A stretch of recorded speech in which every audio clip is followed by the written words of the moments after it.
Welcome back to the Real Life Moms podcast. It's time to take a break from all your to-dos and take time for yourself.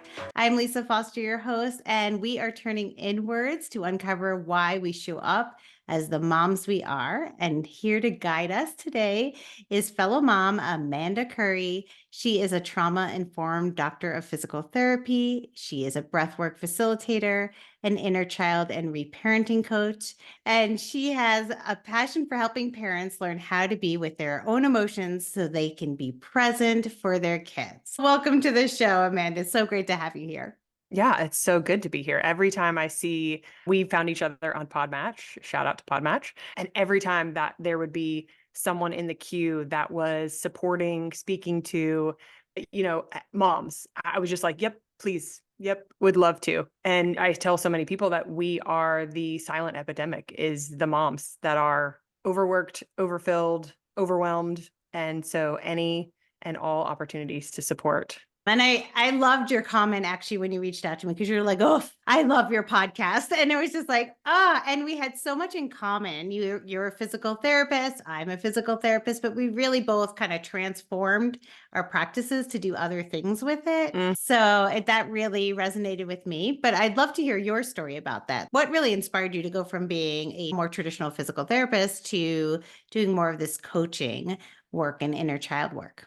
Yeah. So, and I love that you touched on that, because I think that both of our stories are testaments to, you get to pivot at any point in your life, and that you may be down a road that is in the vein of your gifts and in the essence of like what you're called to do, but there are these slight little like turns and twists that really bring you home. If you're feeling called to listen to those little nudges, they bring about so much freedom and the ability to be like, I don't have to have it right all the time.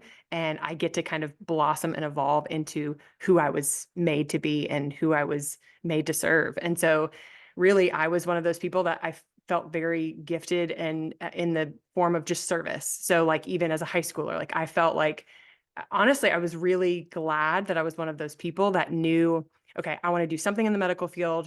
And it was basically between athletic training and physical therapy.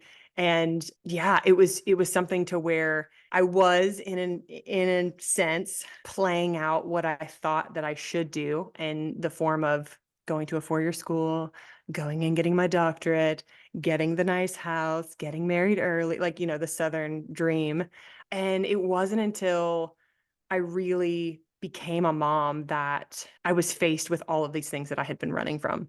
And it was really this pivotal moment of, I was a dumpster fire and I was trying all of the traditional things to get me out of that, and very teachable. I'm very coachable. I'm very confident that I can put in the effort for whatever is needed. And that wasn't getting me where I wanted to be. And so the only thing that kept me going was this little nudge of like, there's something else, keep going. And I think that's probably what we both kind of clung to when we knew like, okay, I'm not meant to necessarily be a physical therapist, but what is that other lane that I'm going to shift in? And I very much encourage women to do that in any area of their life. Of like that little whisper that you hear, like keep just being curious about it. So in that heating of the inner knowing of there's something else, keep going, the biggest transformational healing just dropped into my lap, literally in the form of a podcast, which is also why I'm passionate about podcasts. And it was from my now mentor, who was explaining something called inner child healing and reparenting, and how your mother and father learning, not wounding, but learning, has shaped who you are today. And I was like, excuse me, what is this? Why have I never heard of this? And I would like more, please. And so that started really this, I hate to say this, spiral, but like getting to the root of all the things that I had been trying to confront, but pretty much avoiding. And yeah, it's where my transformation began. And it's what brought me to the place that I am today in supporting women in the modality that I first was introduced to. And so, yeah, that led me a little bit more away from physical therapy. I'm a contractor for a pediatric oncology hospital here.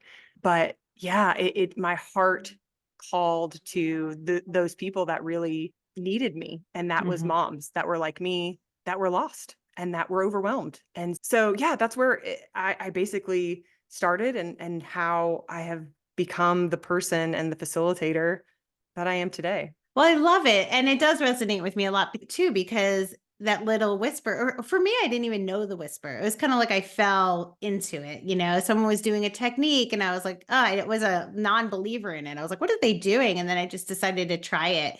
And it not only is what I'm doing now, but it transformed me as well. Like it totally transformed my life of like Yeah. how I just, like you said, show up in the world. I was always Mm-hmm. somebody who needed to make sure I had all the right answers. Like I think as a physical therapist or anybody in the health field, right? Like you need to have an answer for the thing, right? Like someone has a Yeah. problem, you Yeah. need to show up and know what you're saying. And that never fit really well with me. It was almost like this anxiety that grew inside me to have that correct answer, to always be right, whether it was in my profession or just personal life. And when I met cranial sacral therapy, it was all about the listening of the body Yeah. The and that fluidity. and that we already knew the answers. It was already in us. And so we just had to trust and listen, really. Mm-hmm. Yeah. And when I learned that, like, oh my God, I don't need to like know the answers. The person on my table knows the answers. I don't have to come with them. I'm just listening to the answers. And it Yeah. was just really transforming and allowed me to even be honest with the patient and say, listen, I'm following you. I don't know. I don't know, but let's find out together. Let's figure it out Yeah. together. And it became this Mm-hmm. beautiful journey for everybody involved. So yes, listening to that whisper and following it, I think is so important. Yeah. And you touch on really the beginnings of a topic which we will not get into today because we could do a whole other podcast on the 5 personality patterns by Stephen Kessler. And one of those patterns being the rigid pattern. So in Mm, times of stress or trauma, that you go into a rigidity, that you are safe in structure, you are safe in a black and white, a right and mhm, wrong. And that is what dictates and rules your life. And so that's why a lot of us excel in certain careers and certain, academic settings, because we have been conditioned. We mhm, learned from mom or dad that safety comes within predictability and safety comes within following rules. And mhm. so that is where that right and wrong, that very structured, rigid, that is my primary personality pattern, where that comes from. And that is in connecting with women, I will start to hear and see those patterns come online and be able to ask them, like, so who modeled this to you? Like, where Mhm. in your life is this also ruling you? And where do you feel that maybe this began? And a lot of them are like, oh, wow, I had to put the dishes away a certain way always, or I was yelled Mhm. at, or, the clothes weren't hanging in my closet exactly how they were supposed to, or the homework had to absolutely be correct Mhm. before turning it in. And you start to see that learning and how that served you to a point, but now you're an adult and it's not serving you, because now Mhm. you are yelling at your spouse because they aren't fully cleaning the dishes before they put the dishwasher in, or they put them in the dishwasher, or you're being overcritical of your kids' homework or what they do in sports, or honestly, most often, or I would say always, you're being hypercritical to yourself internally. It's the Mhm. self-deprecation. It's the like, I can't ever get it right. It's all of that that is still lingering from decades ago that you get to unpack, accept, and then unlearn. Yeah, I have a feeling I haven't unlearned because as much as I've changed, I know I've done work and I've changed, but just listening to you, I'm like, oh, habits. Like when things go awry, like that rigidity, oh my God, comes Mhm. in, that Yeah. control, that Yeah. like, okay, if I could just do it this, then I'm gonna get past it. Yeah, what can I Yeah. control? What can I hold on to? Usually we can insert rage cleaning then too. It's like, Uh-huh. you're having a fight is brewing with your partner. And what do? You start scrubbing the counters. And it's like now Yeah. my husband can be like, you're doing the thing, babe. Do you want to sit down and talk about that? And I was like, yeah, I would love to do that. Let's go and Hmm. sit and talk about this. So we Yeah. all get into it. It's a pattern that is it's about closing the loop, is like, can we collapse the timeline? And what I also love about that book, if anybody does go check that out, is it highlights not only the shadow, but the gifts of it. So like Mm. we can be efficient AF, and like we can like get a timeline together of what our vacation is going to look like. And we can, help our kid map out what they're going to do for their first college semester or whatever it is. Like there are so many gifts to it, but it's like being more aware of when that's coming online as a protector instead of as a helper. Oh, yes. I'm going to have to read that. That's going to be up on my So good. list. So yeah. Can you explain, though, a little bit more about what is somatic and inner child work? Yeah. So I have been getting a lot more lately women in my DMs on Instagram of like, what is this somatic work that people are talking about? And like, they're talking about somatic breath work and they're talking about somatic yoga and they're talking about all these things. And basically you've probably heard this, most people a million times of like, soma means the body and the body, but not just the body, but the mind and the spirit. And it is all of that. And really, I feel like in the generalization, we have lessened the potency of it is really, yes, the combination of all of those, but it is a really, really sacred presence to what is going on in all facets of your being. And a lot of that, we have the mind down. We've had the mind down for probably our entire life. And it's about the soul, the essence, our inner knowing. We've touched on that already. And what is going on in your body. And from my experience, that is the biggest missing piece that breath work and yoga and all of these somatic tools bring in is more awareness, more capacity of what is going on a body level, on a sensation level, something we sometimes call felt sense. So like I'm sensing something, I feel anxious, that feels like constriction and tightness in my chest. And it's black and it's like about the size of a bowling ball. And it goes into like this very nuanced, very specific description and feeling into and holding, witnessing what is going on within the body. I'm getting excited. And so that really is the somatic piece. Now, when you combine somatic and inner child or somatic and reparenting, there are so many resources out there to connect with your inner child, journaling and having a picture of you as a child, going out to a store and buying a candy that you never had to have, like connecting in that way. The work that I do and facilitate is a somatic inner child reparenting in the sense that we are getting into the body, feeling into the felt sense and connecting that to your inner child's previous experience, but also what is going on within. Because every time that you have an emotion, whether it is, you are happy, horny, excited, whatever is like on the expansive side, blissful, really connected, or you are really depressed, really anxious, really frustrated, grieving, like all of that is an extension and a projection of something that's happening for your inner child and with your inner child. And so that is the present day of like checking in with the inner child. But the reparenting a lot of the time will happen with something that's occurred a long time ago that you get to drop into the body and essentially like rewrite that script of what happened so that you have options going forward, new truths, new awarenesses, new affirmations, but not on a mind level, on a body level, something that you can like feel. And so that's really the difference. That really makes sense. And it pulls a lot together for me because as a cranial sacral therapist, what happens with me is like a lot of people, when they have anything happen, they're, suffering from an illness, an injury, whatever they come in for. There are different kind of feelings within the tissue that can almost feel while we're palpating, it could be a nervous, anxious, angry, and there's different kind of levels of tone to their feeling of their body. Yes. And it's interesting because then something might come up subconsciously for them. It just comes to their conscious mind and something may have happened in the past. Maybe I'm going to even say it might even be their inner child, coming out, and some people say it is, right? And they're like, I don't understand. I've dealt with this.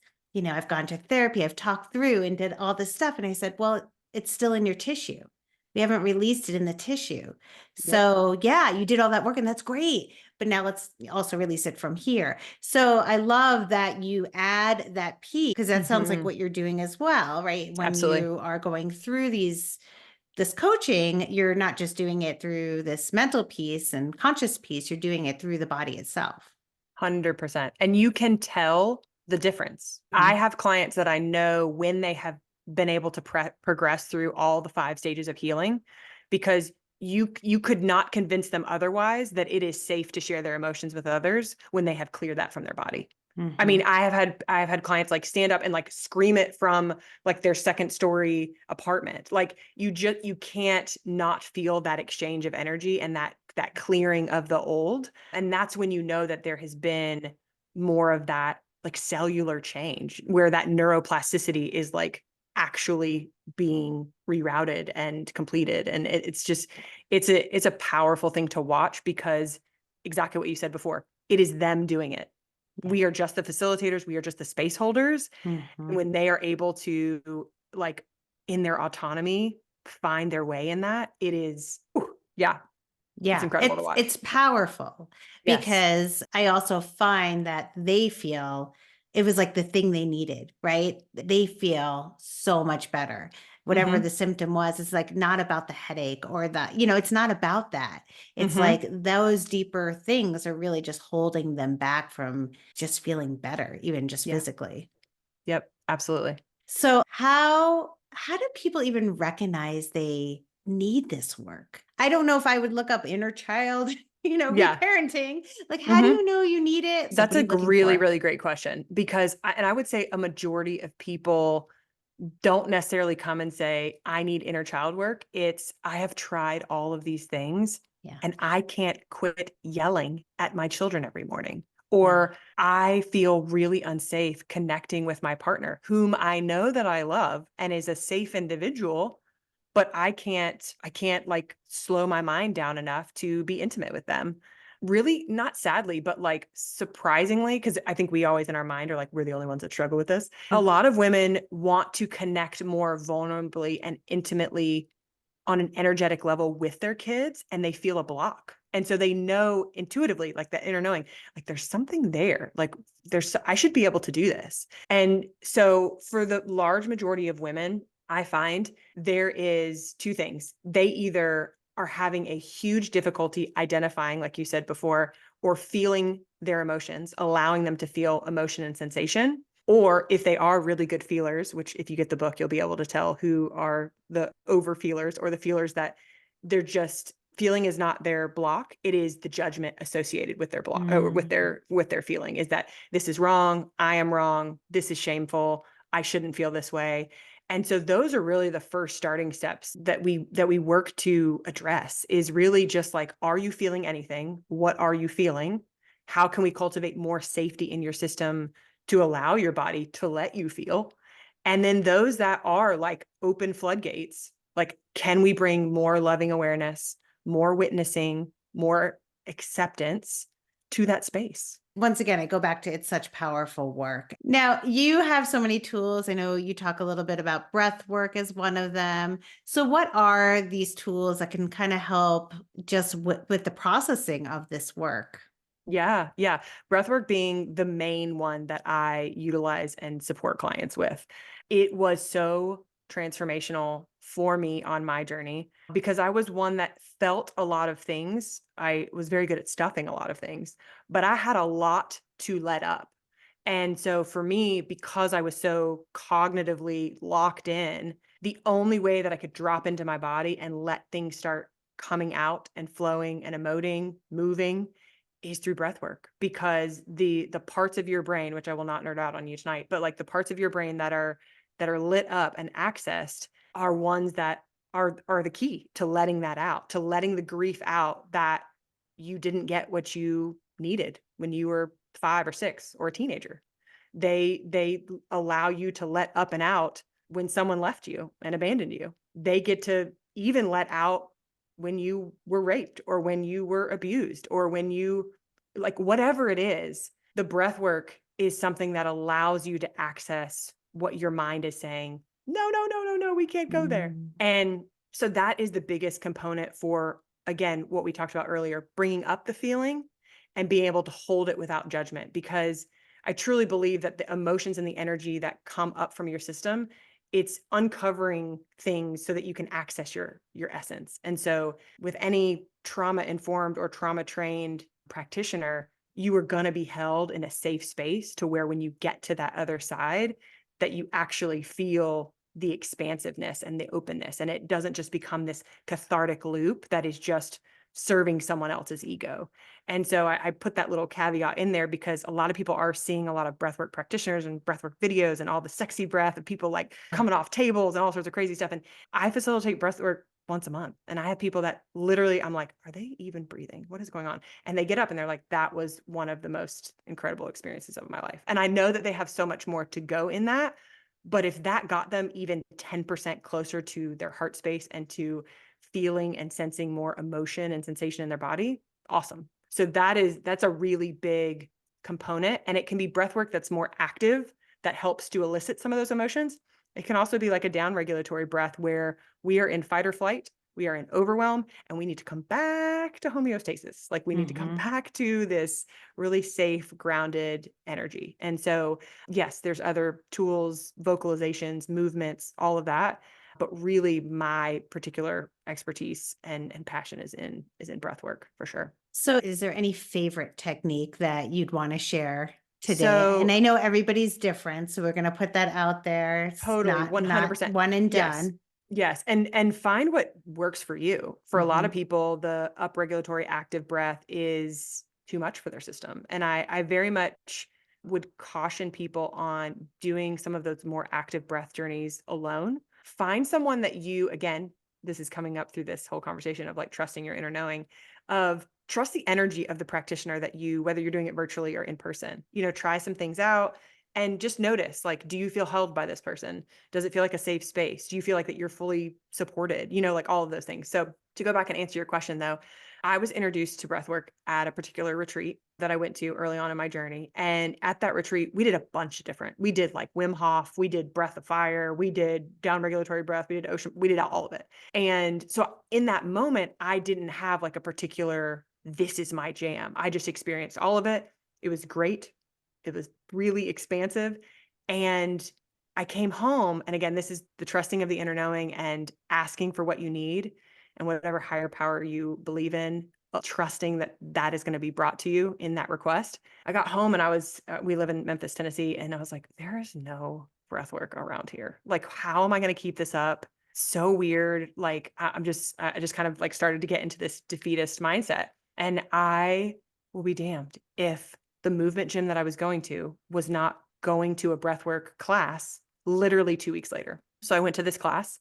Mackenzie was facilitating, and she is of the lineage of David Elliott, who is a 2-part active breath facilitator. He hasn't like coined or patented his way because that's a whole other story. But I went to one of her sessions and I was like, this is it. This is what I want to do. This is her style and the style of breath and the way that her playlist, like it's so much of the experience more than just the breath. And so for her, I very much like tethered. I was like, oh, yep, this is my person.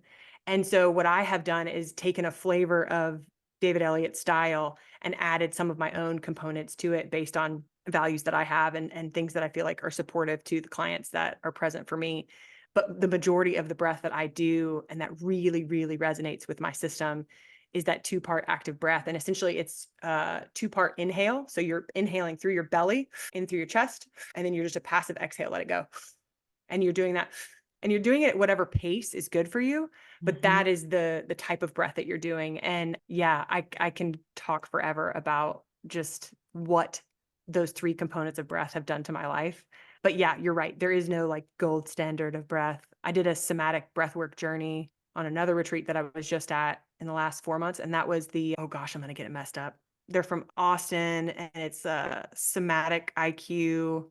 It may even be called somatic breathwork, but there was a facilitator there that was doing it. And wow, that was like a psychedelic trip. So like those are the types of journeys where I'm like, if you've never done breathwork before, maybe stay away from that at first because it is a somatic breathwork. I mean, it does a lot. And so again, do your homework. Some of these facilitators, just reach out to them, ask questions. Like, I think that that's part of it too, that you'll get a vibe of if this is someone that you want to hold space for you simply by the conversation that you have, even if it's through Instagram. But if anybody's interested that are listening, I do virtual breathwork sessions with groups once a month. So like you are more than welcome to check out my group, but again, autonomy. People get to choose what's Yeah. their flavor. Yeah. And even if you have questions, if you're like, hey, I saw this Instagram page, what are your thoughts?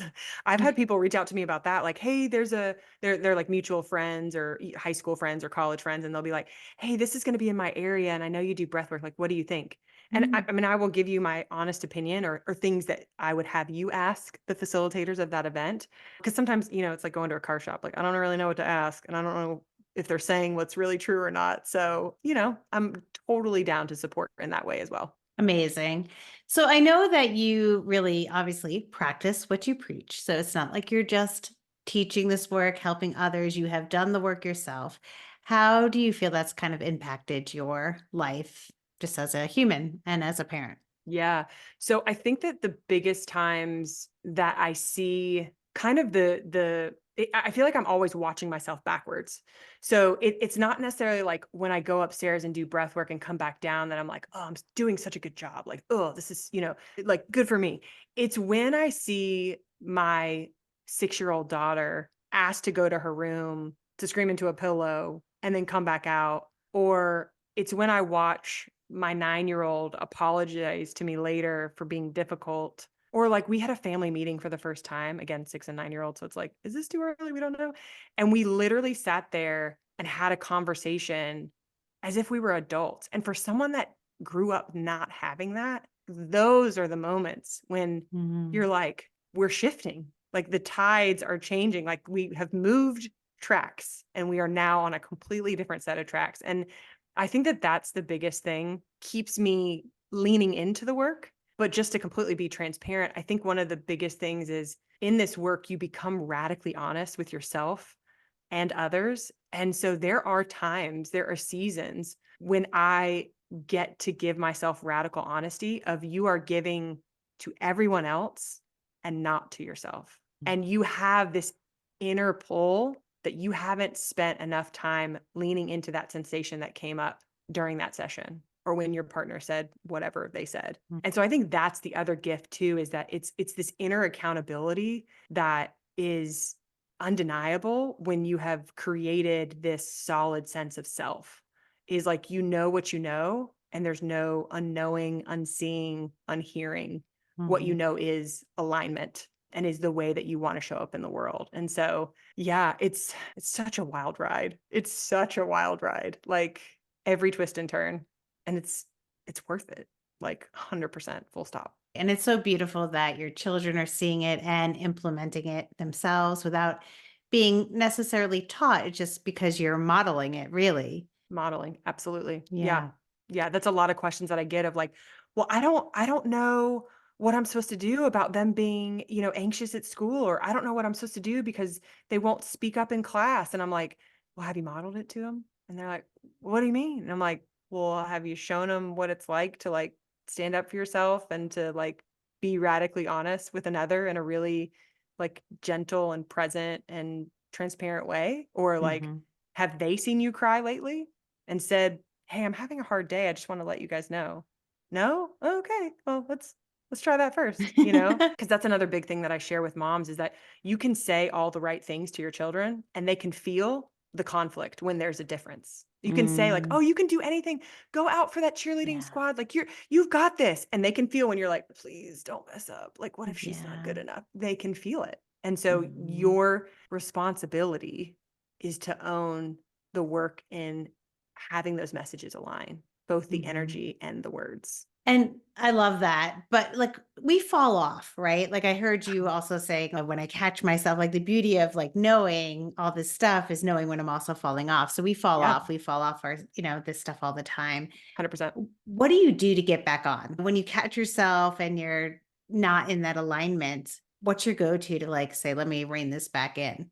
Yeah, so before I even rein it in, what has been a game changer, and you don't even need to go to coach for this. This will radically transform your life just if you are able to do what I'm about to tell you. When you have fallen off the wagon, when you just screamed at your kids to go to bed for the 5th time and they're still on their iPads, when you have snapped at your partner or played the ice queen, when you notice that you want to shift, can you first give love to the version of yourself that's showing up? Because if you can't do that, like no one changes through shame. No one changes through that guilt. Or if they do, it's very, very fleeting. And so that is the biggest thing, is that I always pause. I notice, yep, I'm in a response. I'm like trying to control everything, and I'm trying to keep everything clean, and everybody's annoying me, and I'm being short. And before I change anything, usually before I even name what I'm being, is I say, and can I love this version of myself that's showing up? Like, because if you can't, there is a block.